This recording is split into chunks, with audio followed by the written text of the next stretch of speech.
Lame Truth here, and I got some more classic MW3 gameplay to go along with the rather dark subject matter of today's video. Now, as you guys know, I made a video on the whole Epstein thing as it relates to Call of Duty, Activision, and one Bobby Kotick, the former Activision Blizzard CEO.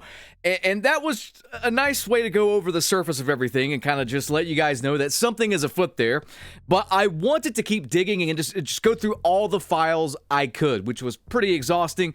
And I was a bit worried, but I talked to my lawyer and I should be okay to post all this. So let me just preface this by saying that, first and foremost, I'm not suicidal. I am very happy. I'm not going to go anywhere and disappear. I'm not going to do any of that stuff. I am completely lucid and good. So there's that. Also, everything I'm saying here, just know that I'm not accusing anyone. I am simply presenting some things. I'm not going to be speaking factually about any of this stuff. I'm just going to show you things, and you guys can draw your own conclusions. Okay, I think that about covers it. I think we are squared away. So if you guys could do me a favor, drop a like on this video. You know the drill here. Every bit of engagement helps push this video out into the algorithm and lets it get seen. And I would appreciate it because this is a topic I think everyone needs to fucking see. All right, so this is some dark stuff, and I just want you guys to brace yourselves. So if you're not sitting down, you might want to. If you haven't grabbed a beer, you might want to grab an old Blameweiser out of the fucking fridge, because you're gonna need it. Anyway, guys, without further ado, let's get right on into the meat and potatoes here, because I got a lot I want to get off my chest. So I want to just give you guys a little appetizer here that everything Epstein did with his first conviction was well known in 2008. Everything I'm about to show you as far as it pertains to his ties with Activision, Blizzard, and ex-CEO Bobby Kotick happened well after 2008. And I just want to show you guys this because I didn't want to cover it last video because it was just pretty heavy. I don't like to look at this stuff if I can help it. You know, I'm not one of those people that spend like 10 hours a day combing through these files and whatnot. It already happened. I can't change it. So I try not to bum myself out. But I need to show you guys this first bit here because I'm not even kidding. I can't even describe this any other way than Jeffrey Epstein could be the fucking cause of not just modern day microtransactions, but modern day skill-based matchmaking, engagement optimized matchmaking, and the brain rot bullshit they put in these games like Stakeout 24/7 and just the shitty state of everything could literally be linked back to this one email I'm about to show you. Check this out. So this email was sent to Bobby Kotick from Jeffrey Epstein in 2013. And I am directly quoting this if you're in the car and you can't see what's on the screen right now. Play Medal of Honor or Call of Duty and you will learn war history. Here's what I've been thinking. Video games are already great at teaching. If they don't assess your level and put an appropriate challenge right in front of you, the game fails. Challenge too hard and you get frustrated and quit playing. Too easy and the game is no fun. That is exactly what a good teacher or tutor would do. Fundamentally, the thing that works is a 1-to-1 student-teacher ratio. Even if you have a shitty teacher or tutor, you will learn a lot because that person gets to know you and challenges you at your level. That doesn't scale, but computers do. So we have to use computers to replace teachers, or at least augment them.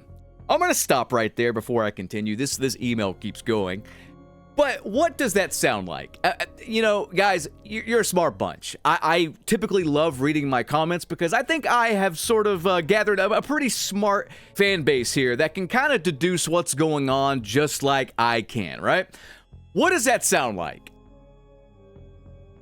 This sounds like the modern day engagement optimized matchmaking, skill-based matchmaking system, which aims to keep you in line. If you do too good, you are knocked down. If you do too badly, you are propped up. The goal with this system is to get everyone around 1 KD, but to still give you the highs and lows like you're at a casino or whatever, to keep you playing and get you addicted. There is no debate to that. We've pretty much proven that. We've found evidence. We've seen patents. We've done everything there is to do as far as research goes to prove that that is the system in Call of Duty and a lot of modern day games, to be completely honest with you. And the fact that it originated in this email from Jeffrey Epstein to Bobby Kotick is telling. This man could have literally spawned this dog shit system. Oh, but wait, it gets much worse. I'm not even done. This is only like half of the email.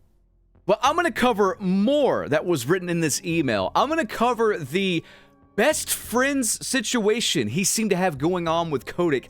I am going to cover Kotick and some female Russian guests.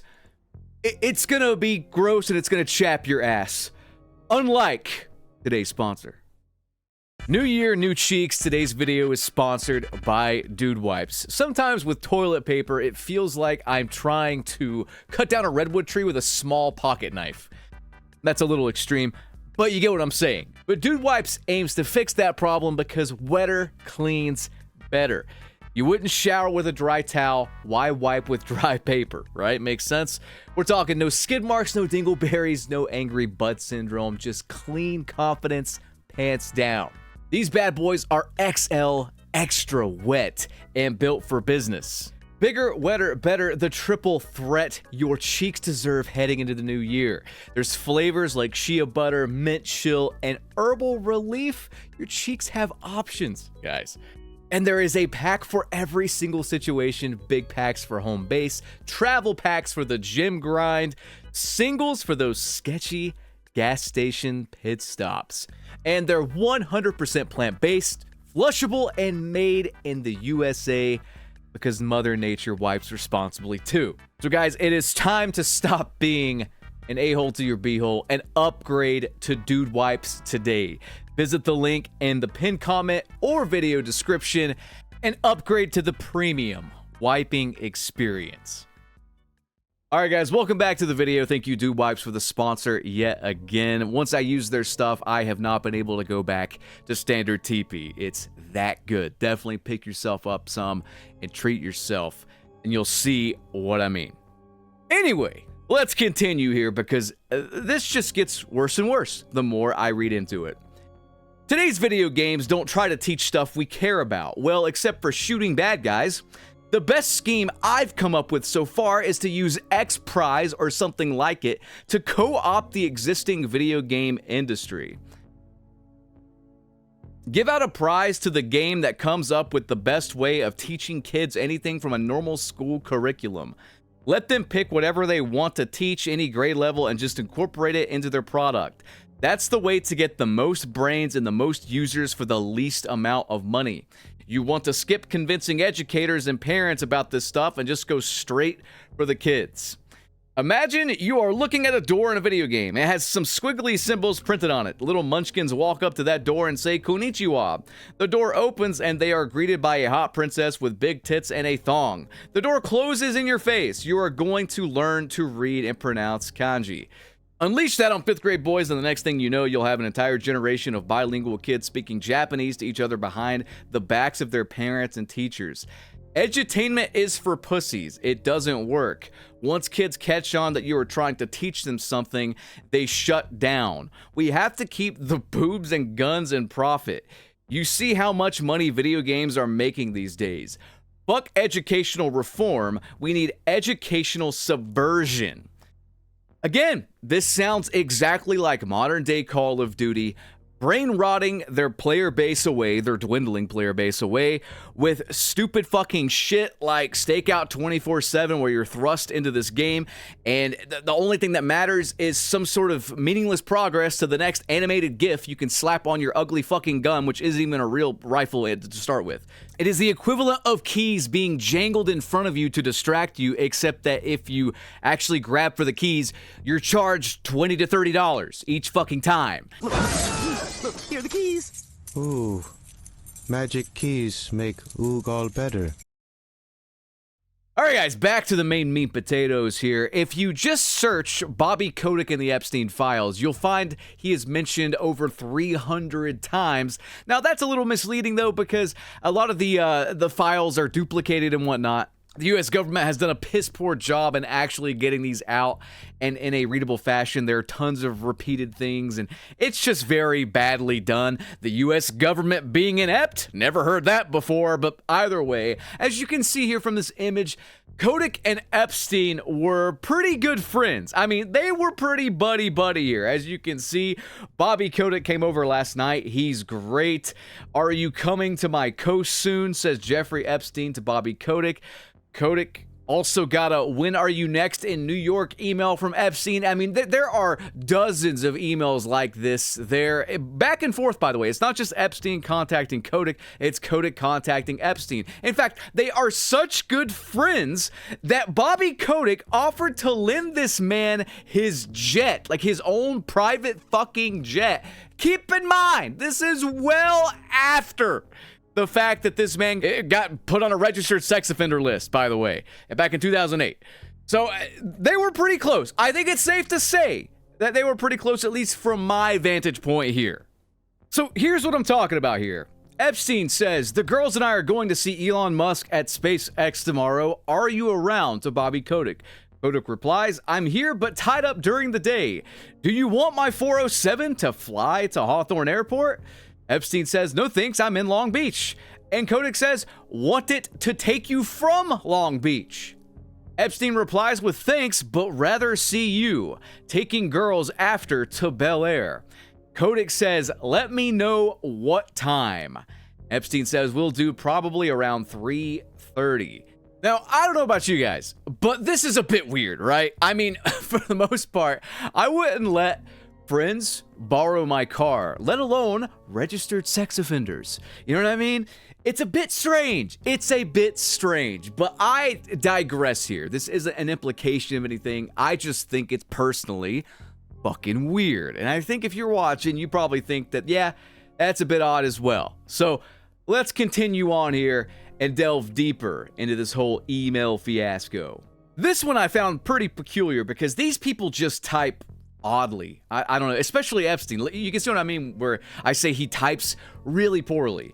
Arriving with crew in tow tomorrow at Bel Air at 7 p.m. What are you doing? Are you going to Milken? Like, why are there so many weird spaces? No punctuation. It's very odd, right? And Kotick says, I will be around Monday and Tuesday. Let me know. Great. And there's a space and then 2 periods.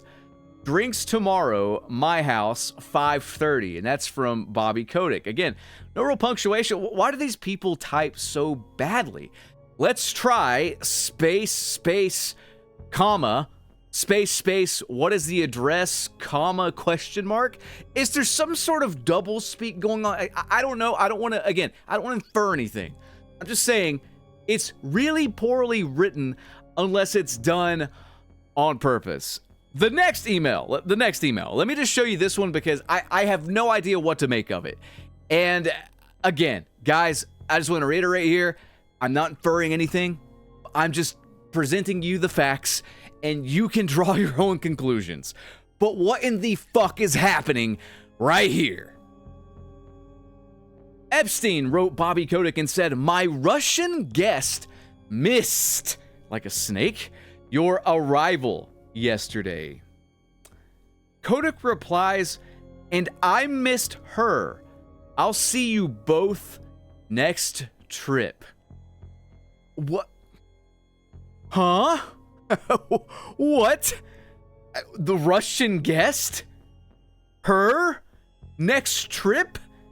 Who in the fuck are they talking about? Why are they not referring to this Russian guest by name? Again, it's fucking weird. I don't know. I just think it's fucking weird. Okay? Guys, there is way more. Like, this is just the tip of the iceberg here. I combed through these files for like an entire day trying to find this stuff, and it's just bizarre. Let's just keep going, okay? So Epstein writes Kotick and he says, are you coming to my coast soon? Kotick says, maybe next weekend. How are you? Epstein says, if so, come see me. Again, oddly written. I will be in New York on Saturday, possibly David Blaine and Woody Allen at the house. You will enjoy them as they will enjoy you. What an odd thing to say. Is David Blaine gonna make something disappear inside of Bobby Kotick, if you know what I mean? Is Woody Allen gonna show why they call him Woody? Like, I don't know, man. Kotick says, I should be in around 7. I'll come find you Saturday. What's your address? And keep in mind, this is 2012, so I guess they hadn't got super acquainted yet, like the stuff I showed you from 2013. But, my God, man. So here's another one where Epstein just types like a belligerent fucking idiot. When New York. Who talks like this? Kotick says, no plans. When New Mexico. All August begins with Hacker Conference Vegas, July 30th. Now, I don't know if they spent all August in New Mexico. I don't know what they were doing. Dude, strange. Just strange stuff. If you guys recall about how I said everything was duplicated and badly ported out or whatever, this is a good example. This contains an email I showed you earlier, I do believe, but there's another part to it that is strange, we'll just say, and it's at the top. It's Epstein replying to the 5:30 drinks at Kotick's house stuff, and he says, great, see you then.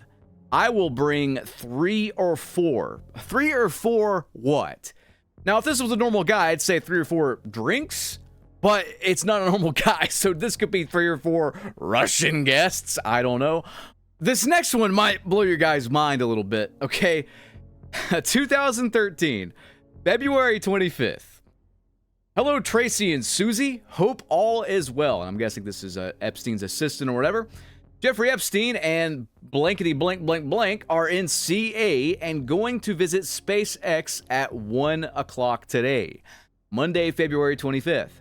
Jeffrey is asking if they could come visit Activision if it's nearby. Please let me know. Thank you. Jeffrey Epstein could have actually been inside an Activision studio as they're actively making fucking games or something.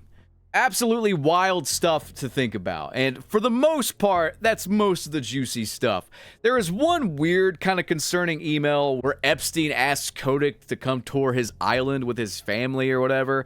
But other than that, that's about all we get. There is an email as well where they ask for each other's numbers kind of early on, so God knows what they were texting or talking about over the phone. It seems like their email communication was less buddy-buddy than what they probably texted each other and called each other about. So this is just the tip of the iceberg. But there's one more thing, and I covered it in my last video where I talked about a few emails that I uncovered. But there seems to be just something a bit off about how a certain email is written. We talked about code speaking and double meanings and stuff like that a little bit earlier, and I don't know if this falls into it or not. You guys tell me. I'm just going to show you something that a viewer of mine actually pointed out, and it makes perfect fucking sense. Are you ready? Take a look at this. Epstein's assistant said, unfortunately, Bobby Kotick cannot do Friday night. Okay to still have him come on Saturday, November 17th, night for dinner. And I don't know why dinner is bolded like that. I have no fucking idea why you would intentionally do that. This isn't something like a misspelling. This isn't something like a typo. This is something you highlight the text and intentionally do. Why in the fuck is dinner bolded? If you comb through the emails, you'll see this dinner's kind of a big deal to the point where there's another email sent asking to change the day entirely, and there's a weird thing where like Kotick arrives. Like, who schedules things like this over email? Kotick to arrive at the house at 8 p.m.? It's bizarre. But I'm just gonna guess and say maybe the bolded dinner thing is some code speak. So a viewer of mine, in reference to this email, said, look closely at the subject. And I said, holy shit. And what am I saying holy shit about? Let's zoom into the title. Bobby Kotick Saturday Night. S-A is capitalized. If you Google S-A right now, just the letters S and A together, you will see that if you just type this in, it's code for sexual assault. Why is dinner bolded?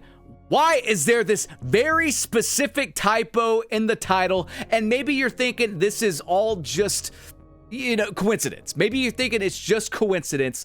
But the fact that the motherfucker that is buddy, good friends with someone who is a sexual assaulter, I'm not buying it. The fact that the guy who's buddy with this sexual assaulter named the currency in his key franchise CP should tell you that this is probably not a fucking coincidence. You could name this shit anything else, but he chose to name it CP. A viewer of mine said intentionally abbreviating it to CP so you have plausible deniability when you use that appreciation in chats is kinda diabolical, and he's absolutely fucking right. You can talk about this stuff in text and calls and whatnot, and it's coded.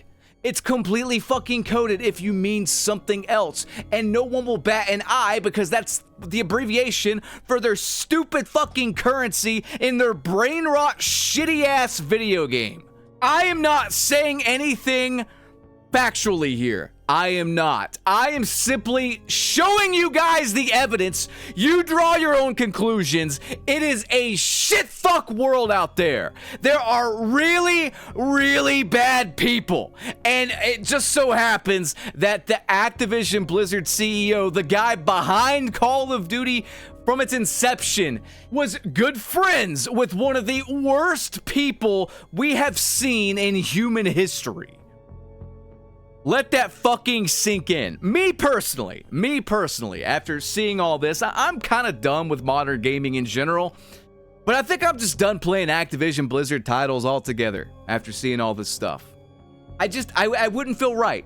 And keep in mind, by the way, the parents of a 32-year-old finance manager at Activision Blizzard filed a wrongful death lawsuit against the company, alleging that severe sexual harassment and a toxic work environment drove their daughter to commit, I'm going to code this and just say, Suicune.